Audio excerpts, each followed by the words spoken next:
ce matin le livre d'Ézéchiel, chapitre 33, versets 11 à 12. Amen. Dis-leur, je suis vivant, dit le Seigneur l'Éternel. Ce que je désire, ce n'est pas que le méchant meure, c'est qu'il change de conduite et qu'il vive. Revenez de votre mauvaise voie. Et pourquoi mourriez-vous, maison d'Israël?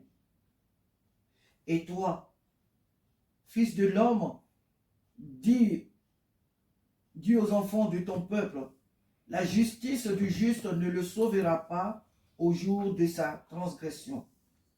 Et le méchant ne tombera pas par sa méchanceté le jour où il s'en détournera. De même que le juste ne pourra pas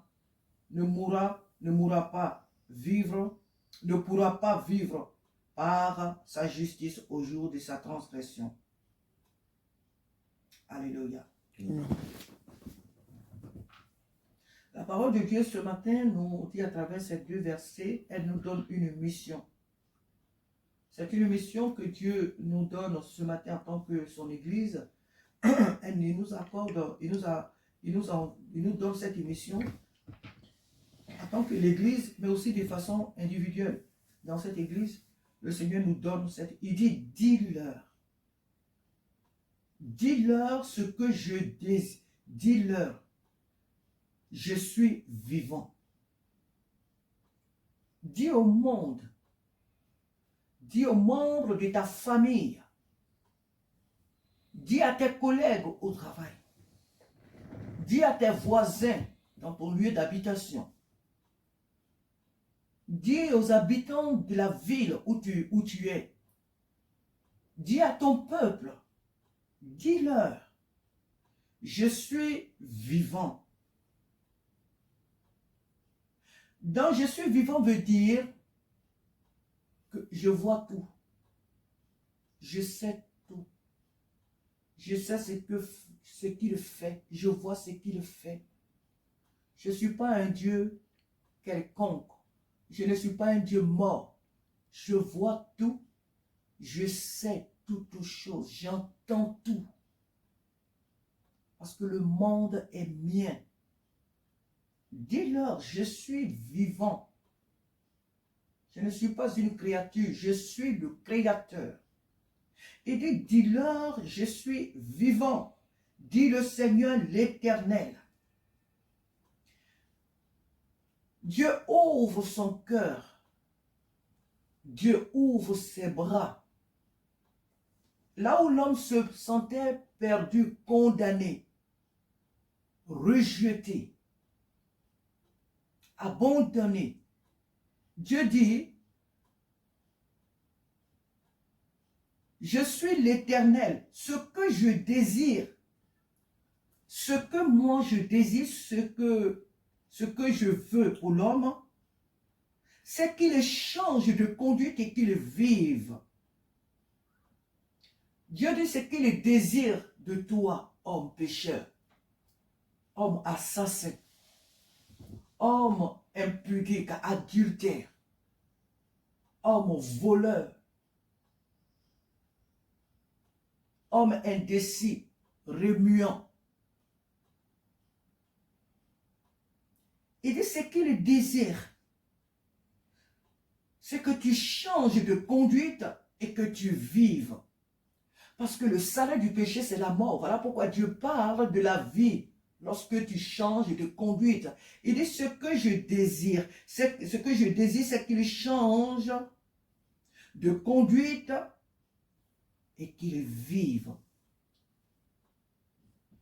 Il dit ce que je désire, ce n'est pas que le méchant meure, c'est qu'il change de conduite et qu'il vive, qu'il soit sauvé. Il dit revenez de votre mauvaise voie. Revenez de votre mauvaise voie. Non, changez de conduite. Changez de votre mauvaise manière de vivre. Changez, détournez-vous de votre mauvaise voie, de vos mauvaises résolutions. Non, changez et revenez à moi. Et le Seigneur leur pose la question. Il dit, mais pourquoi mourriez-vous? Mais pourquoi vous devez mourir? Amen. Pourquoi mourriez-vous? Je ne vous ai pas créé pour que vous mouriez. Je n'ai pas donné ma vie à Golgotha pour vous, pour que vous mouriez. Pourquoi mourriez-vous? Mais pourquoi? Pourquoi? Pour quelle raison est-ce que vous devez mourir? Quand moi j'ai déjà tout payé à Golgotha pour vous, quand j'ai déjà donné ma vie pour vous, quand moi j'ai déjà vaincu la mort, quand moi j'ai déjà brisé le pouvoir de la mort, pourquoi est-ce que vous devez être encore en alliance, vous devez être encore en alliance avec la mort? Pourquoi la mort doit encore faire partie de votre vie? Pourquoi la mort doit trouver un grand plaisir de faire route avec vous? Pourquoi mourriez-vous? Pourquoi mourriez-vous, mes enfants? Pourquoi? Vous ne devez plus mourir. Vous ne devez plus mourir. Vous ne deviez pas mourir. Non. Parce que j'ai vaincu la mort. J'ai vaincu le pouvoir du péché.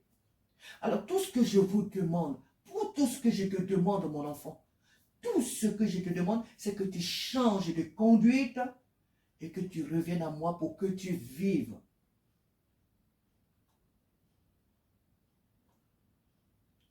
Il dit, pourquoi mourriez-vous, maison d'Israël? Et à la place de maison d'Israël, chacun peut mettre son nom.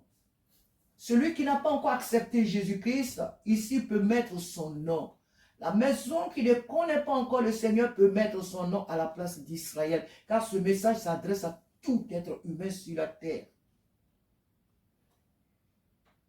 Tous les peuples du monde se résument en Israël. Israël est le centre de toute l'humanité. Israël est le modèle de toute l'humanité. Alors quand Dieu dit maison d'Israël à travers sa parole, il parle de l'humanité entière. Il parle de chaque être humain qui ne devrait pas mourir, qui ne devrait pas connaître la mort. Ici aussi, il n'y a pas que la mort naturelle, mais il y a question aussi de la mort spirituelle, la mort éternelle. Pourquoi devrez-vous être loin de moi? Parce que la mort spirituelle nous éloigne de Dieu. Alors que je vous ai créé pour être dans ma présence, alors que je vous ai créé pour que vous soyez avec moi au ciel, pourquoi? Pourquoi est-ce que vous devez aller en enfer? Pourquoi est-ce que vous devez être loin de moi? Pourquoi mourriez-vous, maison d'Israël? Pourquoi tu dois mourir, Jean?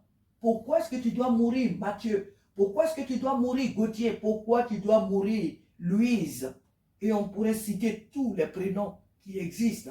Pourquoi dois-tu mourir? Pourquoi dois-tu connaître la mort? Pourquoi est-ce que tu dois être séparé de moi alors que j'ai déjà payé le prix pour toi?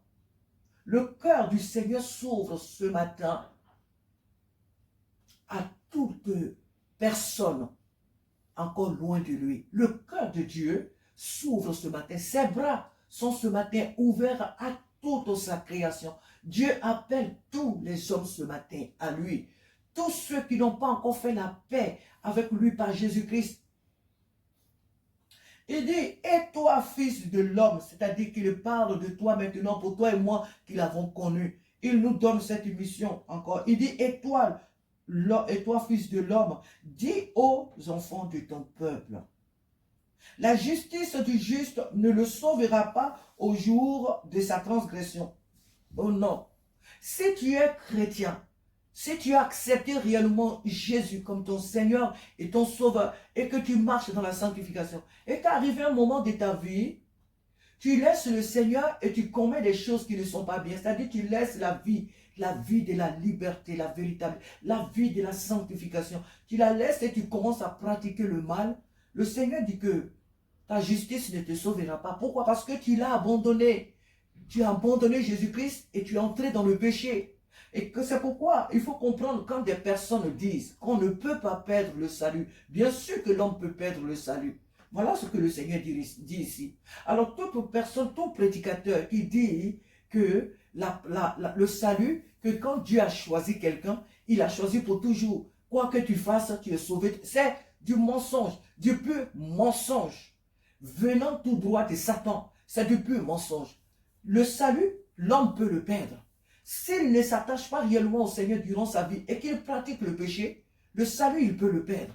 Le salut n'est pas un acquis. Ce n'est pas un acquis. Même s'il en est, il est là pour ceux qui sont réellement attachés au Seigneur. Mais tu ne peux pas dire que tu es chrétien, que tu es un enfant de Dieu, et ta vie, arrivé un moment de ta vie, tu abandonnes le Seigneur, et tu fais comme les gens du monde au fond. Tu pratiques maintenant le péché. Tu abandonnes le Seigneur, tu fais les choses que tu avais abandonnées avant. Si tu meurs dans ces choses, tu iras en enfer. Même si tu avais parcouru le monde évangélisé, même si par toi, des âmes ont été sauvées, même si par toi, des milliers de personnes avaient connu le Seigneur, même si par toi, beaucoup d'âmes ont accepté le Seigneur et sont devenus même des prophètes, des véritables serviteurs de Dieu, même si par toi, Dieu a fait des miracles et des prodiges, des morts sont ressuscités, des malades ont été guéris, même si par toi, Dieu a fait des prodiges. S'il arrive un temps de ta vie où tu abandonnes le Seigneur pour pratiquer le péché, et si tu ne te repens pas, mais dans ces conditions-là, tu y trouves la mort, tu iras en enfer. Dieu ne dira pas, non, mais c'est pas grave, parce que cette personne, elle a seulement fait une faute, donc c'est pas grave, elle meurt dans cette condition-là, et ce n'est pas grave. Ah non, il n'y a pas de soldat qui est pardonné quand pendant le combat, il lui arrive un moment où il dépose son arme et puis il marche comme ça sur le champ de bataille, les mains vides. Les âmes des autres ne diront pas que, ah mais écoute, c'est pas de sa faute, il est fatigué de tenir son arme, c'est pourquoi il marche sur le champ de bataille vide. Il sera tué. Et quand il sera tué, on va dire quoi? Il est mort dans la défaite. Il est mort dans la défaite. On ne dira pas que c'est un... On parle souvent des soldats victorieux, ceux qui sont morts, les armes à la main. Ceux qui sont morts, les armes à la main. Mais toi, tu as jeté ton arme et tu marches comme ça dans la nature, sur le champ de bataille, sachant que tu es en guerre, un soldat, tu jettes ton arme qui est chargée et tout. Tu avais la possibilité de combattre. Tu avais la possibilité de défendre ta nation, défendre ta famille. Et tu jettes ton arme et tu marches comme ça, mais l'ennemi va t'exterminer. Tu vas mourir dans la défaite. Tu vas mourir dans la confusion. Il en est de même pour le chrétien. Le chrétien doit toujours tenir son arme. Le chrétien doit toujours tenir son âme qui est la parole de Dieu. Il doit toujours tenir son âme qui est la sanctification. Il doit toujours tenir son âme qui est le Saint-Esprit, la parole de Dieu. Mais une fois qu'il jette cette parole derrière lui, il jette les recommandations de cette parole devant lui, et qu'il pratique le péché, il meurt dans ces conditions, il ira en enfer.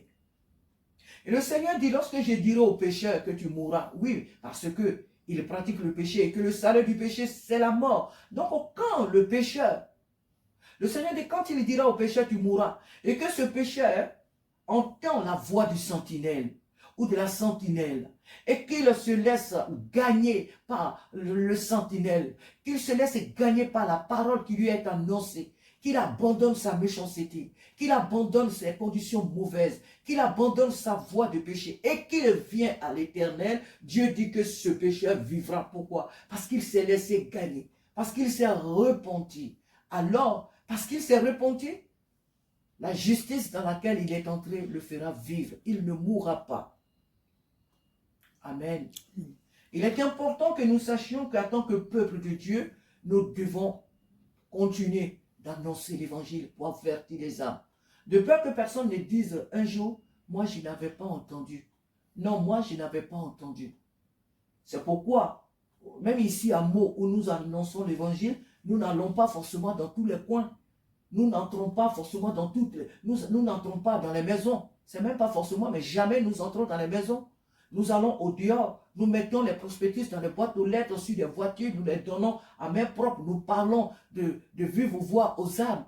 Mais nous n'entrons pas dans des maisons. Donc il y a certaines personnes qui peuvent vous dire que oui, je n'avais pas entendu. Mais aujourd'hui, Dieu a fait qu'il y a des réseaux sociaux. Donc sur les réseaux sociaux, les messages que nous y mettons, personne ne dira qu'elle n'a pas vu. Personne ne dira qu'elle n'avait pas entendu. Aujourd'hui, il y a le Facebook, il y a le YouTube. Et cette parole, elle va partout. L'évangile que Dieu donne aujourd'hui à ses serviteurs de proclamer sur les réseaux sociaux, elle va partout. Donc nul ne dira qu'il n'avait pas entendu parler de Jésus-Christ. Si quelqu'un te dit que non, la personne fait exprès, même si elle ne parle pas le français, même si elle ne parle pas ta langue, la langue dans laquelle tu annonces l'évangile, il n'y a pas quelqu'un sur cette terre au jour d'aujourd'hui qui va dire qu'il ne connaît pas Jésus, qui n'a pas entendu parler de Jésus. Il n'existe pas. Toutes les personnes aujourd'hui, au fond des forêts, les gens aujourd'hui ont des portables. Les missionnaires aujourd'hui vont partout les lieux pour annoncer l'évangile. Et les réseaux, les Facebook, les YouTube et autres sont aujourd'hui les moyens encore beaucoup plus efficaces pour envoyer la parole de Dieu partout. C'est pourquoi Dieu, nous ayant établis comme sentinelles, nous exhorte ce matin en tant que ses enfants à continuer d'évangéliser, à continuer d'alerter, à continuer d'avertir, à continuer d'enseigner sa parole à travers sur toutes ces plateformes pour que l'être humain soit, alléluia, retrouve son Créateur, retrouve son Sauveur. Alléluia. C'est la mission à laquelle ce matin le Seigneur nous envoie. Il dit, dis-leur, je suis vivant. Dit le Seigneur l'Éternel. Ce que je désire, ce n'est pas que le méchant meure, c'est qu'il change de conduite et qu'il vive. Revenez de votre mauvaise voie. Et pourquoi mourriez-vous, maison d'Israël? Et toi, fils de l'homme, dis aux enfants de ton peuple, la justice du juste ne le sauvera pas au jour de sa transgression. Et le méchant ne tombera pas par sa méchanceté le jour où il s'en détournera. De même que le juste ne pourra pas vivre par sa justice au jour de sa transgression. Alléluia. Ces deux versets, nous les résumons ce matin. Mais c'est tout le chapitre d'Ézéchiel 33 que le Seigneur parle. Alléluia. C'est à travers tout le chapitre 33 que Dieu invite l'homme, le chrétien déjà, le véritable chrétien, pas le chrétien de nom, pas le chrétien de façade, mais le chrétien, le véritable chrétien consciencieux de son appel, consciencieuse de son appel, de sa vocation, la chrétienne consciencieuse de sa vocation, de sa mission, car au-delà de tous les ministères que nous pouvons avoir, l'Église a une seule mission, c'est d'annoncer l'évangile, c'est d'annoncer la repentance, c'est d'appeler les âmes à Christ. Cette mission, nous l'avons tous. Elle n'est pas qu'aux évangélistes, elle n'est pas qu'aux pasteurs ou aux docteurs, aux prophètes, aux pasteurs. Cette mission, elle est à toute l'Église. Toute l'Église est vieux comme jeune, femme comme homme. L'évangélisation est la mission de tous les enfants de Dieu. Jeunes chrétiens ou vieux chrétiens, cette mission, elle est à nous tous. Elle n'appartient pas qu'à une catégorie de personnes dans l'Église. Non, elle est à nous tous. Que tu sois un nouveau chrétien, un nouveau converti, ou que tu aies des années dans le Seigneur, cette mission, elle est à nous tous. Elle n'a pas d'âge. Elle est à nous tous. Et le Seigneur nous envoie ce matin parler de sa part aux membres de nos familles qui ne le connaissent pas, à toutes les personnes vers lesquelles il nous envoie, sans restriction, sans crainte. Dieu nous envoie parler de sa part. Il ouvre ses bras ce matin à toute sa création et il nous envoie lui parler. Que Dieu bénisse sa parole ce matin et que toi qui te vois rejeté, coupable, sache que le Seigneur t'aime. Il te dit ce matin que si tu te détournes de ta mauvaise voie, que tu viens à lui, peu importe ce que tu as fait, as-tu avorté, as-tu tué des personnes, as-tu rejeté ta famille, as-tu fait des choses dans l'occultisme, dans beaucoup de choses, as-tu fait du mal à tant de personnes? Dieu dit que alors que tu entends ce matin ma voix, alors qu'il te parle ce matin au travers de ma bouche, le Seigneur te dit ce matin que si tu te détournes de ta mauvaise voie, c'est-à-dire que si tu viens à lui, peu importe la quantité du sang humain qui se trouve sur tes mains, peu importe le mal que tu as fait, la profondeur, la largeur, la hauteur de ton mal, le Seigneur dit ce matin, si tu viens à lui, tu seras sauvé. Il va te pardonner parce qu'il est le Dieu de pardon. Il considère que tu avais agi dans l'ignorance. Et c'est pourquoi ce matin, il vient maintenant vers toi te dire, mon fils, ma fille, je t'aime. Peu importe ce que tu as fait, je t'aime. Donne-moi ton cœur et tu vivras. C'est gratuit. Tu n'as rien à payer. Tu n'as rien à payer. Dis seulement par ta bouche.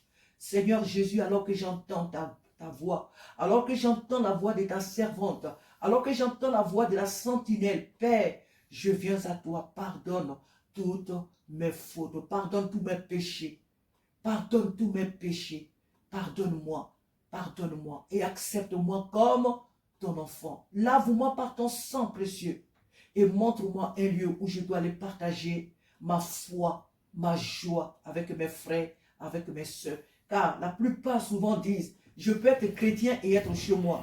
Je peux être chrétien et prier chez moi. Non, le chrétien ne prie pas chez lui. Il y a des églises de maison, c'est vrai. Il y a des églises de maison. Mais le chrétien est amené à joindre un groupe de prière pour partager sa foi. On ne reste pas seul chez soi pour dire que je peux être chez moi, je prie. Non, mais moi je prie chez moi. Non, tu n'as pas à prier chez toi. Même si tu pries chez toi de façon personnelle dans ta relation avec le Seigneur, mais tu dois rejoindre un groupe de frères et de sœurs pour partager cette foi. Alléluia. Car la foi se vit, la foi, elle se vit aussi ensemble. Elle est collective. La vie chrétienne, elle est personnelle, c'est vrai, mais la foi aussi, elle est collective. La vie chrétienne aussi est une vie collective. Donc, on ne la vit pas seule. Car lorsque une branche se retire des autres branches dans le feu, oui, lorsqu'une branche se retire, elle ne peut que s'éteindre. Alors, lorsqu'elle est avec les autres branches, cette flamme ne peut que augmenter. Cette flamme ne peut que résister pour faire cuire l'aliment pour atteindre l'objectif pour lequel elles ont été mises ensemble. Alléluia. Mais lorsque cette branche se retire, elle s'éteint. Voilà pourquoi la Bible peut dire quelque part, faute de bois, le feu s'éteint. Alléluia. Que Dieu nous aide ce matin à être unis. Que Dieu nous aide en tant que son Église à continuer d'envoyer les messages, à ne pas nous taire. À ne pas nous taire. Beaucoup de choses se passent dans le monde, Dieu n'aime pas. Mais si nous n'alertons pas, si nous ne parlons pas, Dieu ne nous envoie pas à insulter, à culpabiliser, à condamner les gens, mais Dieu nous dit d'interpeller. Dieu nous dit d'inviter les âmes à lui. Celles qui ont les oreilles, les personnes qui ont les oreilles pour entendre la voix de Jésus et qui peuvent venir à lui, elles seront sauvées. Celles qui ne voudront pas, mais qui se plairont dans leur mauvaise voie, elles mourront et elles iront en enfer. Elles iront en enfer, mais ce n'est pas ce que Dieu désire. Et il le dit ce matin, il dit, il ne désire pas la mort du pécheur. Ce qu'il désire, c'est que le méchant, qui est le pécheur, se détourne de sa mauvaise voie, qu'il vienne à lui et qu'il vive. Que Dieu bénisse sa parole ce matin, que Dieu bénisse ce message. Alléluia. Le monde meurt et ce monde-là a besoin de Jésus-Christ. Jésus-Christ qui a donné sa vie pour que par lui, nous soyons tous sauvés. Pour nous qui l'avons accepté, alléluia, nous sommes sauvés. Et voilà pourquoi le Seigneur ne veut pas que notre nombre, Dieu veut que d'autres personnes arrivent parce que Jean 3,16 dit, car Dieu a tant aimé le monde qu'il a donné sa vie unique, qu'il a donné sa vie afin que, alléluia, afin que quiconque croit en lui ne périsse point, mais qu'il ait la vie éternelle. Amen. Jean 3,16 le dit. Ce matin, notre méditation se trouve dans le livre d'Ézéchiel, chapitre 33, versets 11 à 12. Amen. Dieu appelle encore aujourd'hui au salut. C'est le titre. Dieu appelle encore aujourd'hui au salut. Amen. Amen.